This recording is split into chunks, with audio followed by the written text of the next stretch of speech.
Oh, nice clearance. Nice clearance. Way to go, Jimmy. I came from a really small town, Alvin, Texas, and we only had about 14,000 people in the whole town. When I was very young, I lived in a small house on a little street and played with the other kids like everybody else, but I never ever thought that I would be in track and field. I saw this guy jump. He went over on his back, which nobody had ever seen before. Unorthodox, perhaps, but kids all over the world are sure to be trying the famous Fosbury flop. I started doing it at the house and jumping on the bed and acting like I was this high jumper. So even though I didn't know what it was, but I did it for probably a couple of years before I did it in a track meet.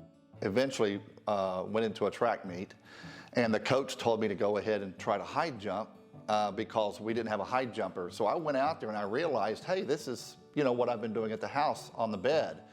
So I went out there and jumped, and I was going over on my back, and all the other kids were teasing me because nobody had ever seen that before. I guess they didn't watch the Olympics. All I can remember is the guy came up to me and said, son, what height do you want to jump at? And I said, well, I'll jump at the height that everybody else is jumping at. And he said, you're the last one left in.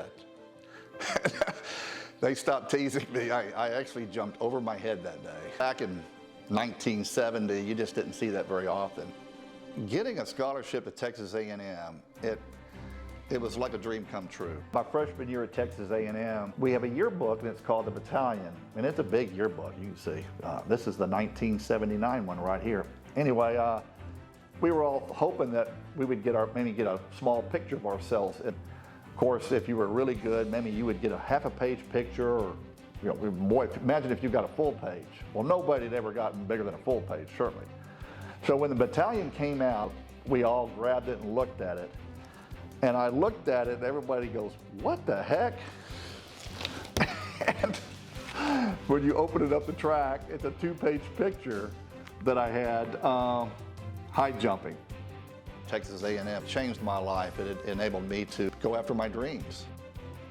My sophomore year, I actually made the Olympic team. We did not get to go to the Olympics. It was boycotted that year. A lot of people forget it was, but we still were able to tour in Europe. And to me, it was just incredible getting to go to Europe and compete in all of these. I didn't realize that in Europe, you have 70,000 people come to track meets. It's big over there. So that opened up my eyes and made me realize there could be a little bit of a future in high jumping for a while. I went to a track meet at Rice University, and I did not expect to break any records. I had been working on my car all day. I had grease on my hands, and I decided, I'm going to go out there and jump today. So I cleaned off, put on my uniform, and went out there and jumped 7, 8 and a half and broke the American record. Sometimes records happen when you least expect them. In 1984, I had become the #1 ranked high jumper in the world, but I did not make the Olympic team. We have Olympic trials, and the best 3 on that day make it. And I just wasn't one of them. The Olympics that I actually got to go to were the Seoul Olympics in 1988. After not making it in '84, I trained really hard, and it was very stressful. I have to admit, I couldn't sleep because I knew this is a one-day thing. But it paid off. I made the Olympic team. I actually won the Olympic trials. Another goal had been reached. I not just made the Olympic team, but I was the best American going in. And it was a great experience.